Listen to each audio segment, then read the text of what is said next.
之前两边，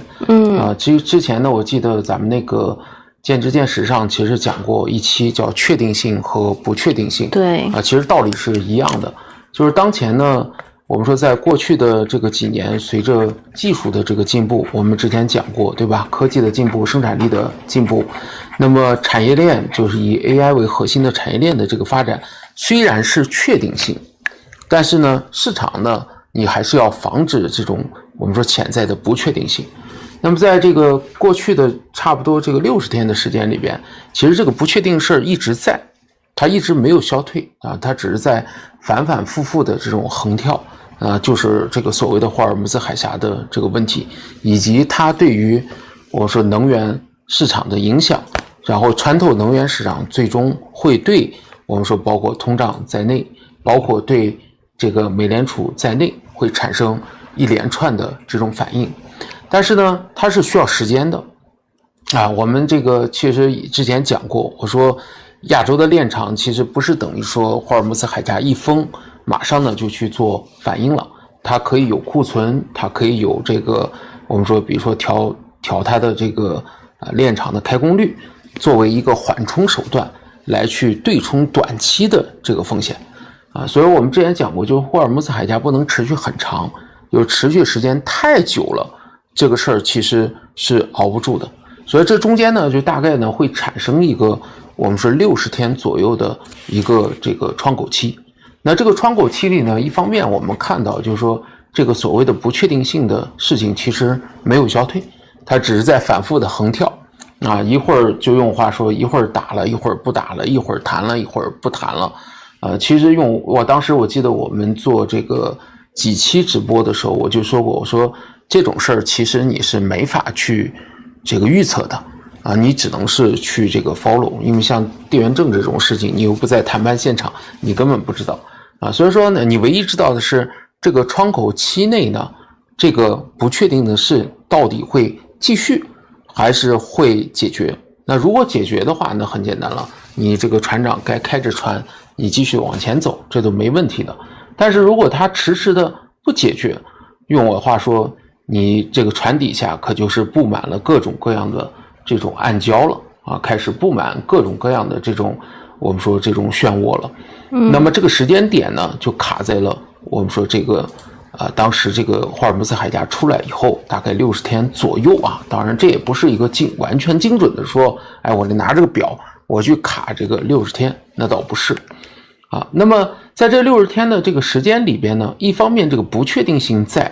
另外一方面呢，你会发现呢，那大家不会在这儿干等60天，对吧？那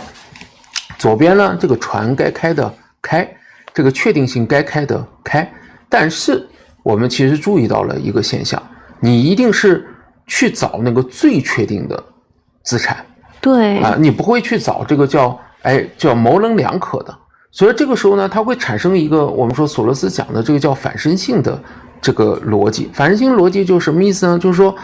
大家既然都看到了这个叫确定性加不确定性同时存在，那么左手在这个空档期里就会更加疯狂的涌进这些最确定的资产。那其实就是我们说第一大方向就是 AI 的这条产业链。那么在 AI 产业链中，我们说最确定的毫无疑问就是我们之前讲过的叫要想富先修路，要想富你得先修数据中心算力中心，你要想修数据中心算力中心，你就得有钢筋有水泥有这个我们说类似于工程机械啊，也就是你得有上游的上游啊。所以这条线呢就变得更加的拥挤了，因为所有的资本都会往那个地方去。所以这时候就出现了两个极端性的东西，一个是左手确定性正在变得极端，另外一边呢，这个不确定又没消退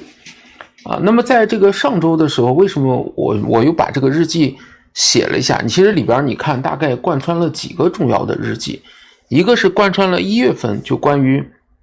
这个凯伦沃什马上上来以后，保守主义，对他代表的这个美联储的保守主义的回归到底什么意思啊？当然我其实也看到网上甚至还有人拿我这篇文章做了2次的解读3次的解读。你放心，可能在未来的很长一段时间内，很多人会越来越明白去理解这个所谓的叫美联储回归保守主义这句话到底什么意思。那这是第一，我又提到了这个东西，为什么呢？因为当前的整个这个环境中间，你会发现呢，确定性变得拥挤，不确定性依旧在，东西在变贵，流动性没有消退。然后呢，其实上2周我就已经在观察那个数据，就是我们要看它的传导嘛，一是你上边是海峡，你下边是炼厂，你再往下是终端产品，那么再往这个如果往中央银行去走，那你还有什么？往中央银行去走，你还有这个叫你的 CPI、PPI， 对你还有真正的通胀往下传导。结果呢，在这1个月，我们看数据都陆陆续续出来了甚至我们去观察一些，比如说类似于这种衍生品市场，我们其实已经看到市场的定价开始变成了，大家现在不是在预期说，就是很多人开始意识到什么叫 PQ 双紧。我记得我们在直播的时候其实也讲过，多次讲到 PQ 也讲到 PQ 的这个问题了。但是我相信呢，可能在最近的大概1-2周，可能更多的人才注意到这个 PQ 双紧的这个问题。也就是话说，这一套从确定不确定性、拥挤性、期权的定价、衍生品的定价、流动性的定价，还有地缘政治、地缘的这个风险延伸过来的这种，其实整个组合起来，这个其实不好。所以这就是一个老船长呢就说左手边呢，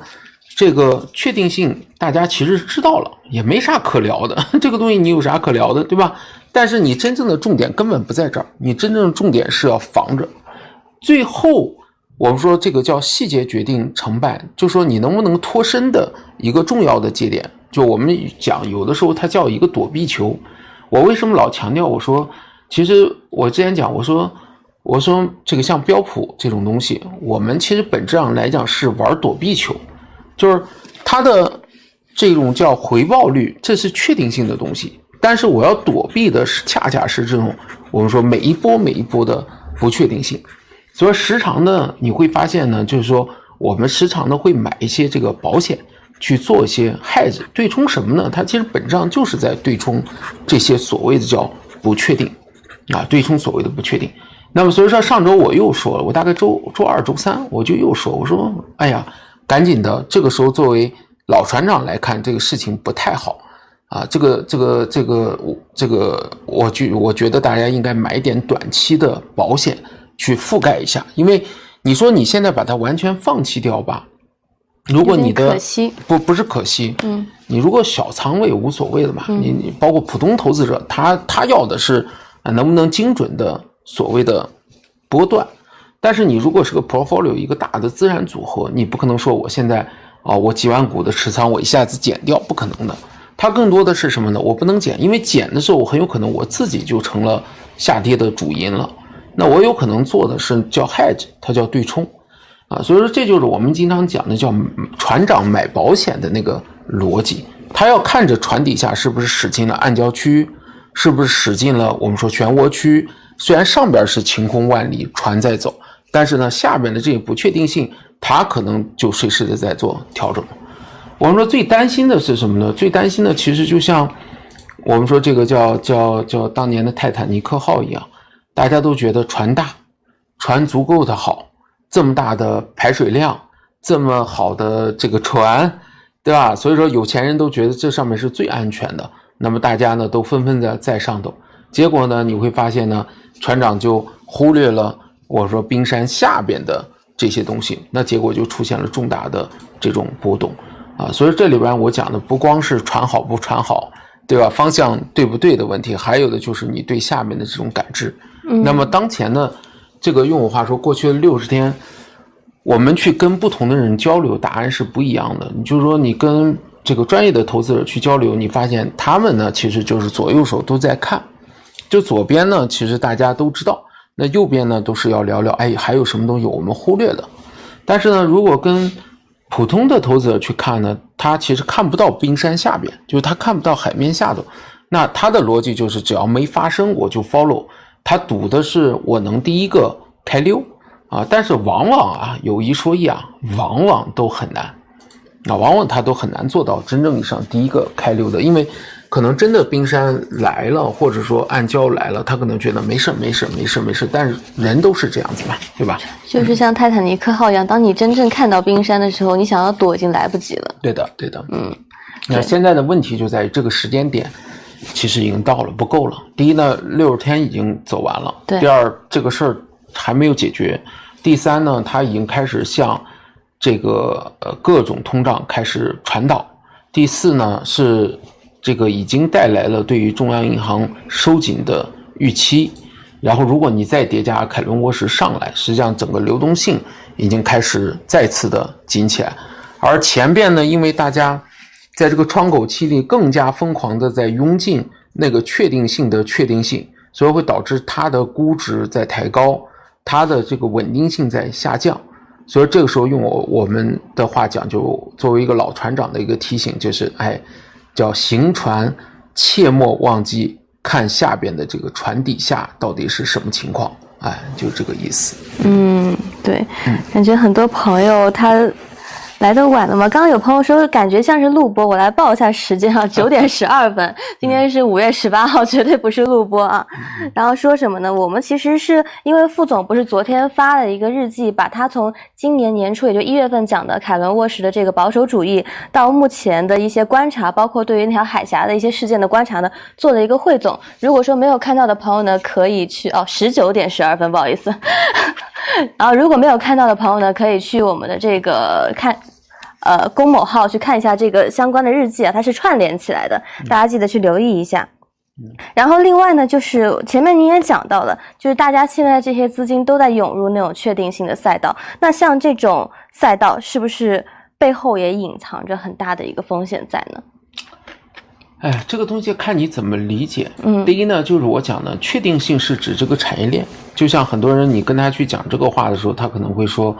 这是人生唯一一次这个机会。没错，机会不等于它没有波动。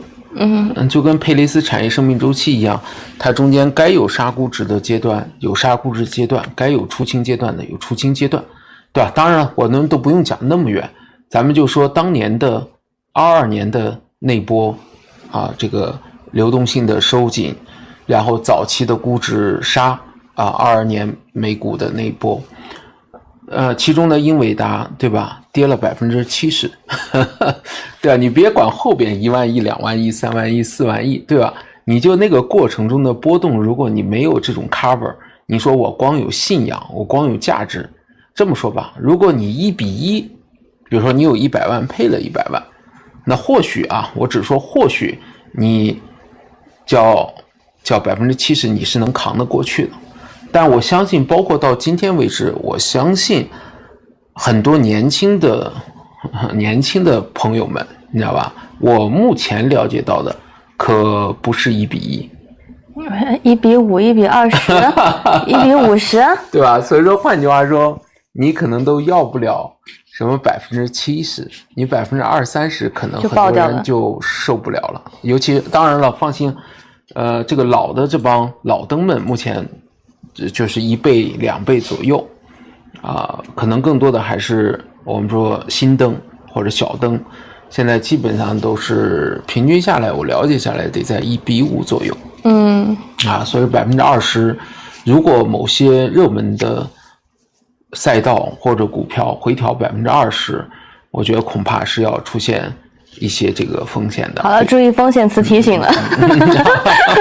对，刚刚我看到有朋友在说这个副总还是过于前瞻了，说市场依旧在 KTV。如果那当然了，我又不是小灯。对，老船长，你们嗨你们的，我帮你们盯着警察。好的，你是在 KTV 里最清醒的那个。我不能等着这个叫已经进门了，对吧？你们还在 KTV 里嗨，那就完蛋了，对吧？就是觉得副总说的对的啊，我觉得其实可以把我们这个关注点一点，送个粉丝灯牌什么的，对我们支持一下好吗？对，他说副总开车带刹车的。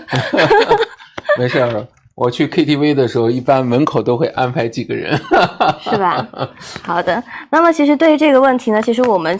从今年年初到现在已经串联性的去讲了。当然，在我们这个见知见识的社群里面，其实副总一直在持续的更新相关的内容。如果说您错过的话，第一是去看我们之前的这一些文章，第二就是可以选择后续加入到我们这个见知见识的圈子里面去啊。那么其实另外一方面就是我记得咱们之前大概3月份的直播里面讲到，就是您提到一句是您在09年以后就没有说再把小孩放到英国去培养的想法了，您还记得吗？对，这个我当时说过一句话，我说这个孩子们，你们的这个上半生其实就不用再回到大英帝国了，因为08年金融危机以后，基本上就注定了我们说大英帝国的这种衰落实际上我知道你为什么问这个话，因为最近的这2天其实我们看伦敦实际上不太平，对不对？对对对，有8万人的这个对立游行。对的，这其实是刚刚开始。其实在08年金融危机后呢，英国呢其实经历了2波。第一波呢其实跟美国差不多，就是08年金融危机以后，该出清的出清，对吧？然后呢这个一直到差不多15年16年左右15年16年左右，那个阶段中呢，应该说它整个还是处在金融危机出清的一个阶段。但是大概就在那之后呢，我认为呢，就说英国和美国基本上就走了2条不同的路径可以说在15年16年后，这个美国呢就率先的开始完成转向，完成结构性调整。但是呢，英国和欧洲呢整体就还我们不叫沉迷吧，就是还沉在它那个不断错配的过程中，其实到今天为止都没有真正意义上的走出来。在这个第2阶段里的这差不多我看算也10多年时间里了，对吧？这10多年时间里边，其实这个对于英国的这种所谓的 trading 只有一个策略，你知道是什么？叫希望失望，希望失望，希望失望。就是他的每一任，我们说这个叫他的首相下台前一定是动荡的。因为它动荡的核心原因其实很简单，就是核心的这些结构性问题。在我们的见证逆潮的书中其实就讲过了你所谓的看到它的这个国家或社会的制度秩序的动荡，本质上就是来自于它的整个要素的停止所以说英国跟美国是一样的，大概在00年之后，它的整个要素在停滞社会呢在往这个白左在走，对吧？但是呢，我们说谁到15年16年后率先的纠偏，那英国的无论是保守还是工党其实都没有完成这个动作，所以就带来一个结果呢，谁上来那么过一段时间就会爆发更深层次的矛盾，然后又下去了，然后就又下去了然后每一次爆发更深层次矛盾的时候呢，这个英镑都是大幅度下跌的，因为这个时候其实英国会就是说白了走向深渊了。然后每一次呢，这个叫新的选出来了，大家又有希望了，然后又略微的回来一点。当然了，整个重心距离08年那可远了天上去了远了天上去了。那么这过去的这个差不多10年，这个所谓的英国的这个 hedge fund 的一个交易，就是你这个叫换人前后，就是失望做空然后希望做多，每一轮即如此，每一轮即如此。当然了，中间我们可以看它经历了6任几次调整，这个脱欧的调整，对吧？实际上，但是它依旧没有触及到它深层次，我们说它这个制度秩序的改革实际上这2天我也在密切的关注伦敦，因为我太太在问我说要不要回去，我说回去干嘛？你看现在热闹着呢我说现在热闹着呢，对吧？这个回去干嘛，对吧？我说这一次当然我跟他讲，其实也可以跟你讲，对吧？也可以跟你讲，我说这一次很有可能是过去10几年里最差的一次有可能英国要经历的是我们等了，也不叫等了20年吧，就从08年到现在快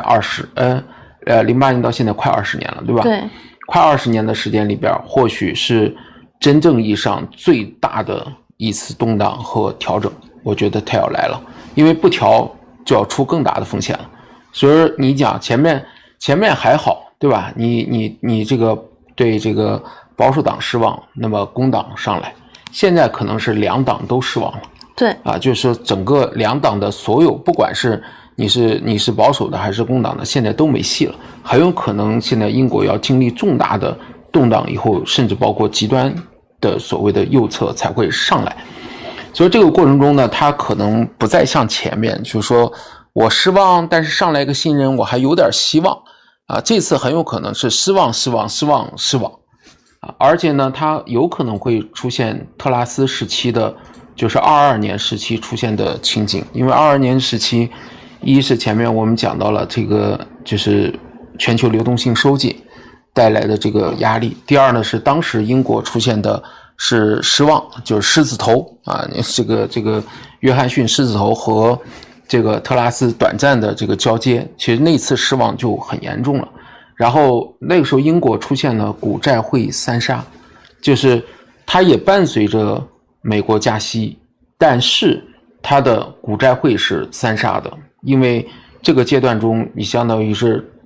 叫政治的不确定性，当然背后一定是经济了，对吧？然后呢，你的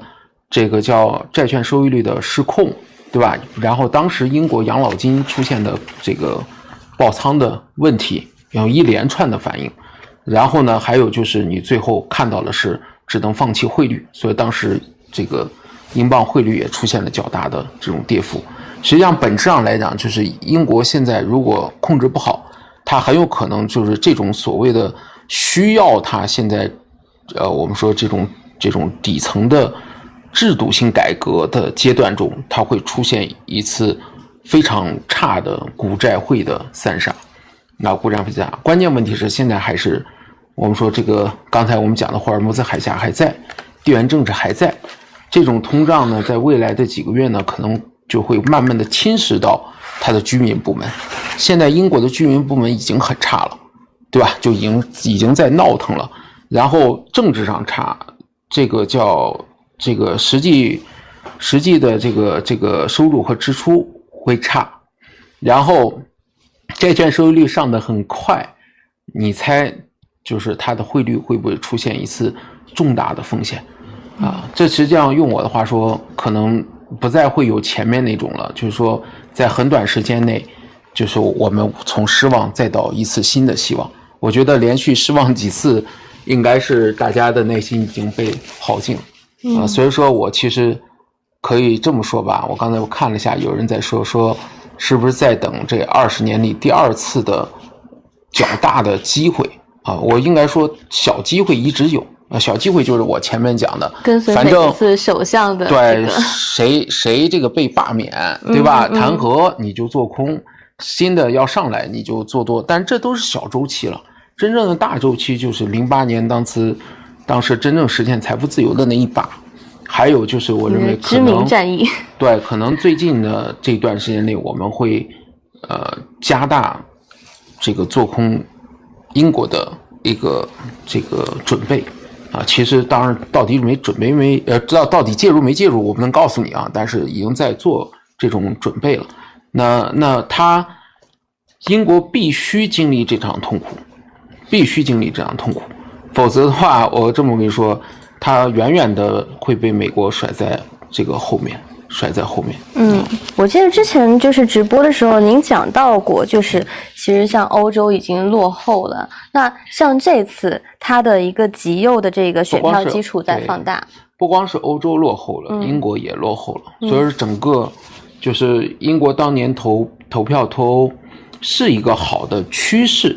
但是投完票投完欧以后，说白了就是还是没有完成它内部的改革。实际上我们一直管这个在政治经济学上它叫什么？叫侍从主义。它本身是个中性词，为了选票。对，但是当你的社会的群体呢，它向左倾斜的时候，那么你如果加上这样的一个我们说政策手段，它就会变成了这个叫移民做主导。实际上你还记得我们之前直播的去年直播的时候讲过加拿大，还有印象吗？有，那是24年的年底了。对，当时我们讲过一句话，我说华尔街一直有个交易，叫谁收紧移民做多谁，谁继续的往里放移民就做空谁。这个话呢，我用我话说，你能深刻的去理解，你就能明白加拿大、英国、欧洲这些国家它到底在爆发什么东西。当然了，在咱们这个蓝色的见证逆潮中，这部分是被删减掉的啊。当然这儿可以做个预告，对吧？8月份你们可以到香港的中华书局去拿那个完整版的这个红色的见证逆潮。对，就是这一本了。这本里边呢，实际上就会把这部分框架，就金字塔最顶层的社会啊、意识啊、政治经济啊，然后做一个联动。当然你把它串起来再看这个世界的时候，可能会更加的清晰一些啊，更加清晰。对，当然呢，我看了一下啊，这个你们也不要觉得说，副总是预言记止啊，没有，因为我这下边摆了3个版，我这下边摆了一串这个叫禁忌词，我想任何一句话的时候，我已经想了半天了。刚刚还被我提醒了一次，就这么仔细又被我提醒了一次，对吧？对，所以其实我们也讲到了，就是副总这些东西其实已经把思路教给大家。当然很多朋友我刚刚看到在评论区还是聊到很多就是关于非常细分的，包括像大 A 这方面的问题。其实这些问题其实我们基本上是不怎么看的。那如果说是一些比较敏感的话题，其实我们可以放到见知见识的圈子里面去聊啊。那其实前面咱们聊到啊，就是我也最近收集一些资料，我发现就极右的这个选举的这个选票的这个基础啊是在放大，跟之前的6次基本上完全都不同。那这个事情是不是就到您之前讲的破坏式重构了？对的，也就是简单讲，前面所谓的叫希望、失望、失望、希望，还抱有希望，其实本质上还没有到那个叫破坏式重构的阶段。那这次为什么我说可能会出现一个较大的机会，堪称08年？其实08年也是一场破坏式重构，只是说它破坏了。但是到后边的15年、16年之后，这个重构的过程中，就希望、失望、希望、失望这个过程中，一直没有走完。那么现在呢，它可能要进入到一个更深层次的破坏了。啊，前边的破坏这么说吧，你是破坏这个金融危机，破坏次贷危机，对吧？金融机构的问题等等，你还没有真正触及到那个就是背后的根源。就所有的经济金融市场背后的那个根源，这就是我们在书中讲的那个金字塔呀。我跟你讲，那个金字塔里，金融市场、宏观经济，它只是这个金字塔最下边2层，它最上头的那2层才是我们说重大周期中间需要触及到的。其实为什么又提起这个英国了，对吧？有人说，哎，这个副总你在那儿待10多年，你没感情吗？爱之深，什么恨之切？对，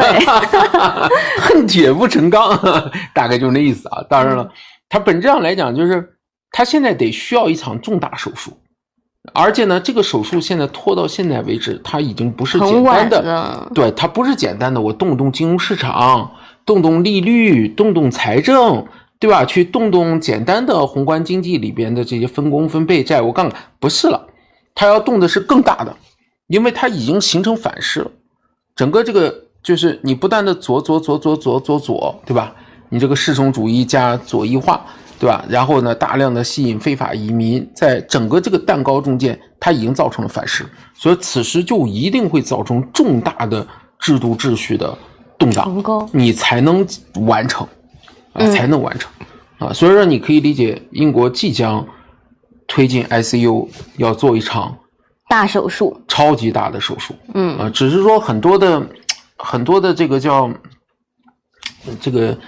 这个很多的英国人吧，他自己很多人其实我觉得底层的人已经觉醒了，很多的中上层的有些精英这还停留在当年的那个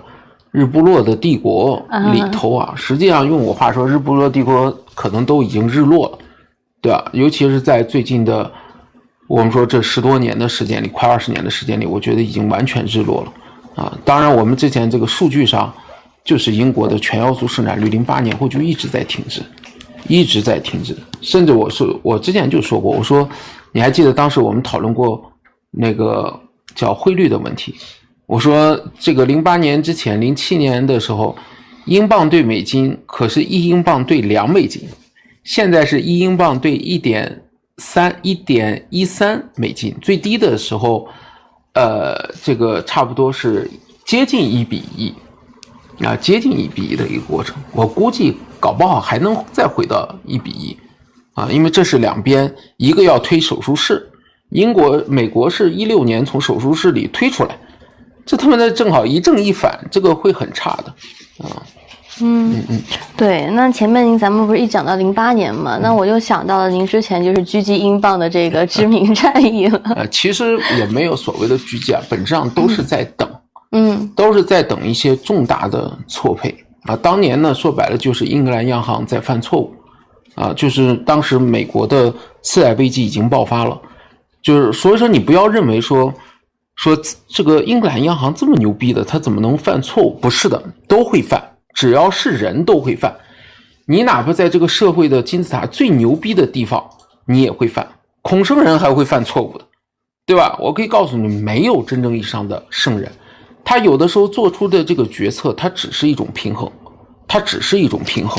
仅此而已。所以当时的08年的最好的机会，就是英格兰央行做了错误的判断，就是很简单，他认为只有美国有次贷危机。就是这个当年的这个00年吧，小布什喊的叫美国梦，每个人都应该买房子啊。美国房地产泡沫其实也就那儿起来的，他认为英国没有啊。我们在06年底07年初就开始调研，发现谁告诉你这个英国人不炒房，英国人炒起房来也不差啊。当然了，我说当年我们经历那个事儿之后啊，我得出一个结论。就是全世界的所有人炒起房子来的时候都一样所以说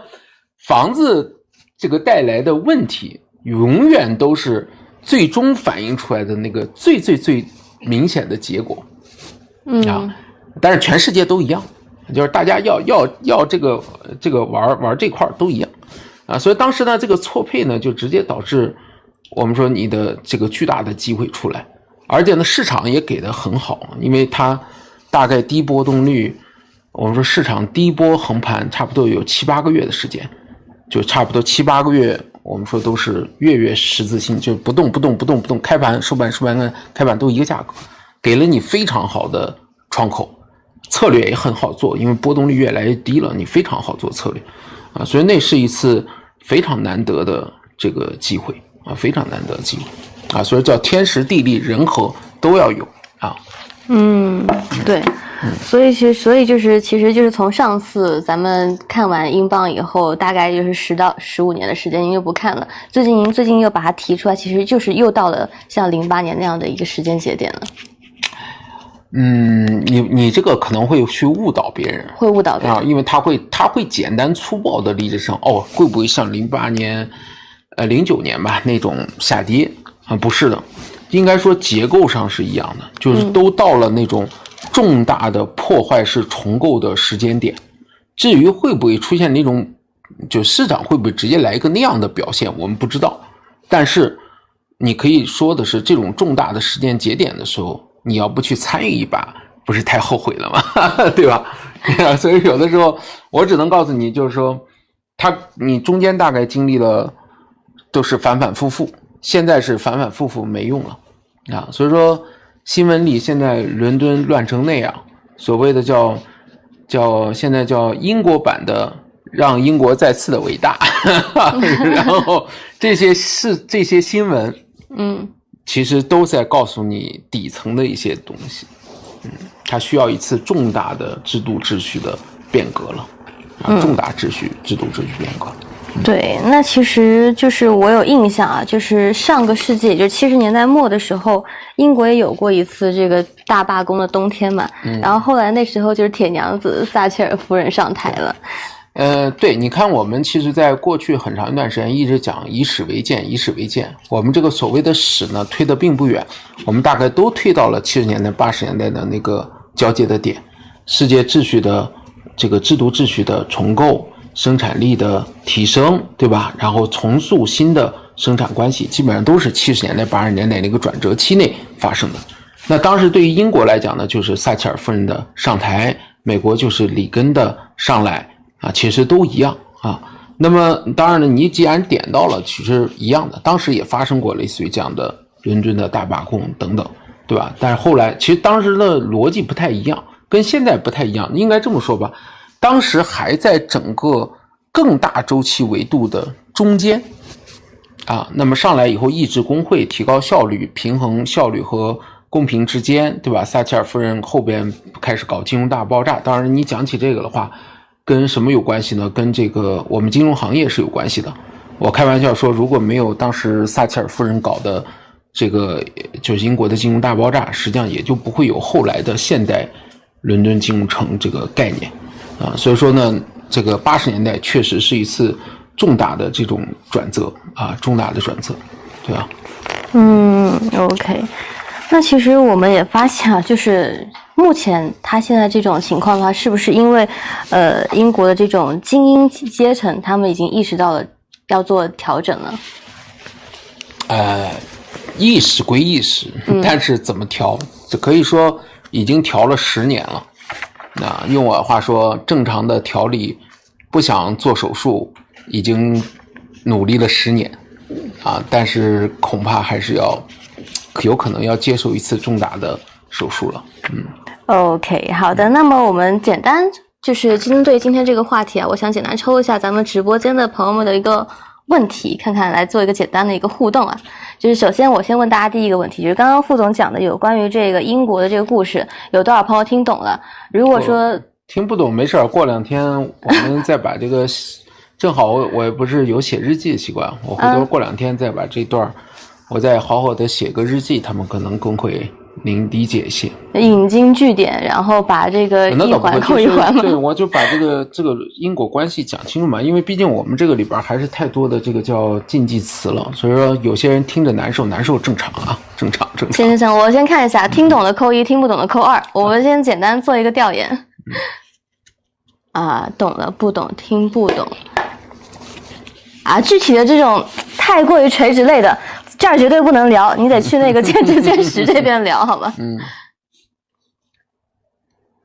感觉1、2参半呢。已经你是1是听得懂是吧？对，1是听懂，2是没听懂。能有打出1的就不错了。还有1.5跟3。3是啥？对，3不知道是什么意思。才进来的朋友，你可能错过我们今天非常干货的一个内容。我们40分钟基本上都讲完了。对，40分钟是一个干货。那其实前面我主播也在跟大家就是反复的讲到，就是其实不论从今年，就是从刚刚副总讲的这个海峡的故事，包括这个英国这些东西呢，其实副总在今年年初一直到现在都是在持续给大家更新相关的一个内容啊。然后评论区其实刚刚也有很多朋友在聊一些市场垂直方向的东西，大家都知道线上直播是有很多的一个限制的，所以呢真正的一些深度的敏感的前沿的一些思路呢，在这边是没办法跟大家去讲透的。对，刚才那里边有几个人一直在问的问题，其实都回答了有小半年了吧。第一呢，告诉你香港是软件类，它不是现在的确定性的硬件类。第二，香港更受全球流动性收紧的影响，而国内可以这么说，你的流动性都是来自于你的本土，来自于你本土的居民部门的储蓄，所以两边呢，这是有个非常大的差异的，别把两边当成一回事儿，你就能明白刚才有几个人在问的那个问题了，已经说了有好多遍了，但是再次的这样子一讲，你应该就懂了，对吧？